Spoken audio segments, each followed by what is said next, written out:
आज नाग पंचमी का पर्व है। इस दिन महिलाएं नाग देवता को भाई मानकर पूजा करती हैं। ये पर्व हर साल सावन मास के शुक्ल पक्ष की पंचमी तिथि को पड़ता है। इस दिन महिलाएं व्रत भी रखती हैं और कथा श्रवण करती हैं। यदि कोई स्त्री किसी कारणवश यह व्रत नहीं रख पाती है तो कथा अवश्य सुनना चाहिए। कथा सुन लेने से भी व्रत का पूरा फल प्राप्त होता है। तो आइए सुनते हैं नाग पंचमी व्रत कथा। बहुत समय पहले की बात है। काशी के एक गांव में एक किसान रहता था। उसके 5 पुत्र थे। समय रहते उसने सभी पुत्रों का विवाह कर दिया। सबसे छोटे पुत्र की पत्नी बहुत रूपवती, दयालु और चरित्रवान भी थी, परंतु उसके मायके में कोई भाई नहीं था। इसीलिए जब सभी गोतनियों का भाई आते थे तो उसे अपना भाई न होने का एहसास होता था और मन ही मन कहती कि काश मेरा भी कोई भाई होता जो मेरे लिए भी बहुत सारा सौगात लेकर आता।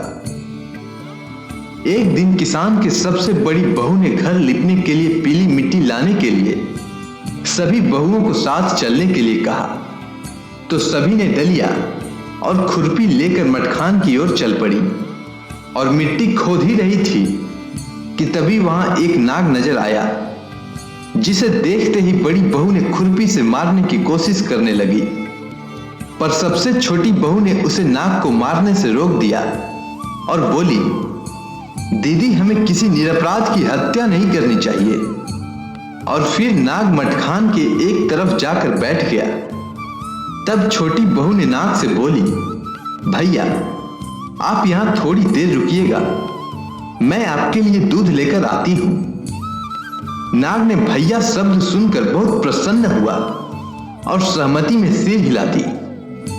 फिर छोटी बहू ने घर जाकर झट से नाग देवता के लिए दूध लेकर आई और नाग देवता को पिलाते हुए बोली, भैया, क्या आप मेरे भाई बनना पसंद करेंगे, क्योंकि मेरा कोई भाई नहीं है। तब नाग देवता प्रकट होकर बोले, हां बहन, क्यों नहीं, केवल भाई ही नहीं बनूंगा बल्कि भाई का फर्ज भी निभाऊंगा।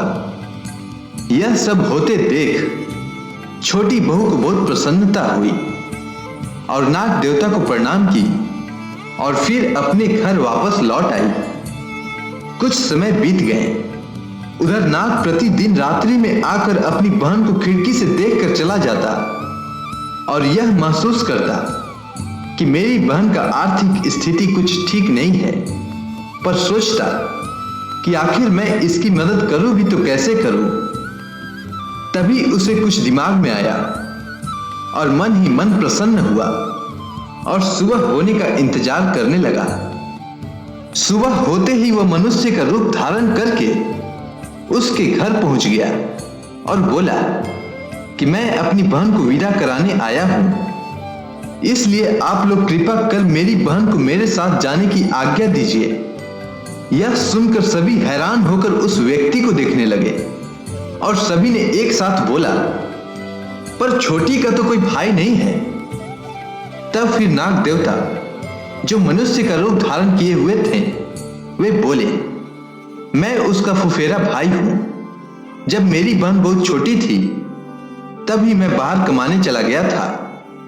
ऐसा सुनकर घर के लोगों ने छोटी बहू को उसके साथ जाने की आज्ञा दे दी और फिर नाग ने अपनी बहन को साथ लेकर नागलोक की ओर चल पड़ा और रास्ते में बताया कि बहन, मैं वही नाग हूं जिसे तुम अपना भाई मान चुकी हो और मुझसे तुम्हारी गरीबी देखा नहीं गया, इसलिए मैं तुम्हें अपने नागलोक लेकर जा रहा हूं और वहां से ढेर सारा हीरे जवाहरात देकर फिर तुम्हें तुम्हारा घर पहुंचा दूंगा। अब तुम मेरी पीठ पर बैठ जाओ और मैं तुम्हें नागलोक लिए चलता हूं। इसके बाद जब छोटी बहू ने नागलोक का नजारा देखा तो देखते रह गई।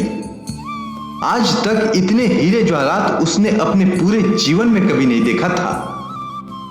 नागलोक में उसे रहते बहुत दिन बीत गए और फिर एक दिन नाग की मां ने उससे कहा कि मैं बाहर कुछ काम के लिए जा रही हूं, तुम अपने भाई को दूध पिला देना। लेकिन छोटी बहू को ध्यान नहीं रहा और नाग को वह गर्म दूध पीने को दे दिया, जिससे उसका मुंह में छाले पड़ गए। यह देखकर नाग की माता बहुत क्रोधित हुई, परंतु नाग के समझाने पर उनका क्रोध शांत हो गया।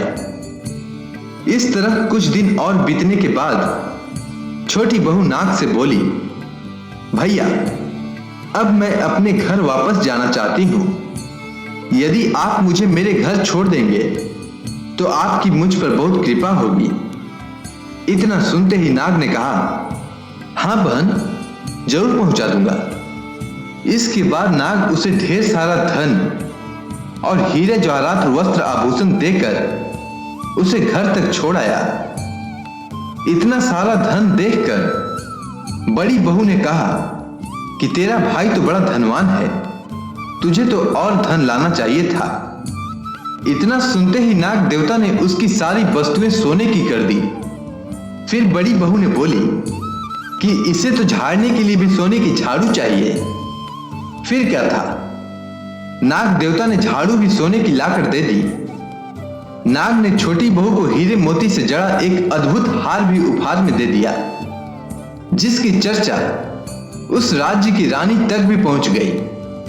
और वह राजा से बोली कि हमारे राज्य में किसान के छोटी बहू के पास एक हार है जो मुझे किसी भी कीमत पर चाहिए। राजा ने तभी मंत्री को आदेश दिया कि अति शीघ्र उस हार को हमारे सामने उपस्थित करो।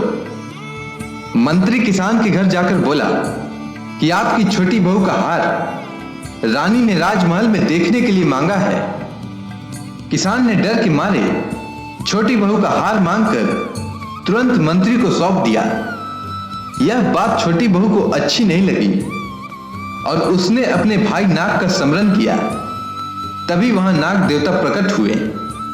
इसके बाद छोटी बहू नाग देवता से कहती है, भैया, मेरा हार रानी ने छीन लिया है, अब मैं क्या पहनूंगी। इस पर नाग देवता बोले, तुम बिल्कुल भी चिंता मत करो बहन, वह हार जैसे ही तुम्हारे अलावा दूसरी स्त्री के गले में जाएगी, वह भयंकर नाग बन जाएगी और फिर जैसे ही तुम्हारे गले में वापस आएगी तो फिर से हीरे मोतियों की बन जाएगी। उधर रानी हार को देखते ही बोल पड़ी, अद्भुत, आज तक मैंने ऐसा हार कभी नहीं देखी। और फिर रानी से रहा नहीं गया और झट से हार अपने गले में डाल लिया। यह क्या था, हार जैसे ही रानी के गले में गया एकदम से काले नाग का रूप धारण कर लिया। मानो हीरे मोतियों का हार नहीं बल्कि एक भयंकर नाग का हार है। फिर क्या, रानी ने आनंद फानन में जैसे तैसे हार को निकालकर फर्श पर फेंक दिया, पर जैसे ही हार फर्श पर गिरी वह वापस हीरे मोतियों का बन गया। यह सब देख राजा ने उस किसान और छोटी बहू को तुरंत बुलाया और छोटी बहू से बोला, तूने इस हार में क्या जादू किया है जो रानी के पहनते ही काला नाग बन गया। मैं तुम्हें इस बात के लिए कठोर दंड दूंगा। तब छोटी बहू ने राजा के सामने हाथ जोड़ते हुए बोली, महाराज, मुझे क्षमा करें, पर यह हार मेरे मुंह बोले भाई नाग ने मुझे उपहार में दिया है, जो मेरे गले में तो हीरे मोती का हार बन जाता है, पर दूसरे के गले में जाकर भयंकर काला नाग बन जाता है। यह सुनकर राजा ने उसे हार पहनने के लिए बोला। फिर इसके बाद छोटी बहू ने उस हार को अपने गले में पहन लिया। इस बार हार उसके गले में हीरे मोती का ही हार रह गया। यह देख राजा को विश्वास हो गया और उसने प्रसन्न होकर उसे ढेर सारा मुद्राएं पुरस्कार में देकर आदर सहित छोटी बहू को उसके घर भिजवा दिया। इधर छोटी बहू के पास इतना सारा धन देखकर बड़ी बहू को ईर्ष्या होने लगी और वह छोटी बहू के पति का कान भरने लगी कि तुम्हारी पत्नी के पास अचानक इतना सारा धन कहां से आया, जरा दिमाग लगाकर सोचो। यह सुनकर छोटी बहू के पति ने अपनी पत्नी से पूछा, सच सच बताओ, तुम्हारे पास इतना सारा धन कहां से आया। और वह व्यक्ति तुम्हारा कौन लगता है जो इतना सारा धन देकर तुम्हें यहां तक छोड़ गया? यह सब बातें नाग देवता सुन रहे थे और नाग देवता अपनी मुंह बोली बहन को फंसता हुआ देखकर साक्षात प्रकट होकर बोले, खबरदार, जो कोई भी मेरी बहन के आचरण पर शक करेगा मैं उसे जीवित नहीं छोड़ूंगा। यह सब देख छोटी बहू के पति को विश्वास हो गया और उसने नाग देवता का बहुत सेवा सत्कार किया और गाय का कच्चा दूध उनके सामने रखते हुए आग्रह किया कि हे नाग देवता, यदि आप हम सभी परिवार पर प्रसन्न हैं तो मेरा दिया हुआ कच्चा दूध पीकर हमारे घर और हम लोगों का मान बढ़ाइए। इतना सुनते ही नाग देवता ने गाय का कच्चा दूध ग्रहण किया और बोले कि आज मैं बहुत प्रसन्न हूं, क्योंकि आज सावन मास के शुक्ल पक्ष की पंचमी तिथि है और आज के दिन तुमने मुझे दूध पिलाया है। इसी तरह आज के दिन जो भी नाग पंचमी का व्रत रखेगा और नाग पंचमी व्रत कथा सुनेगा उस व्यक्ति पर हमारी सदा कृपा बरसती रहेगी। मान्यता है कि तभी से सावन मास के शुक्ल पक्ष के पंचमी तिथि को नाग पंचमी के व्रत के रूप में मनाया जाने लगा। अगर आपको यह कथा अच्छी लगी हो तो कमेंट सेक्शन में जय नाग देवता लिखना ना भूलें।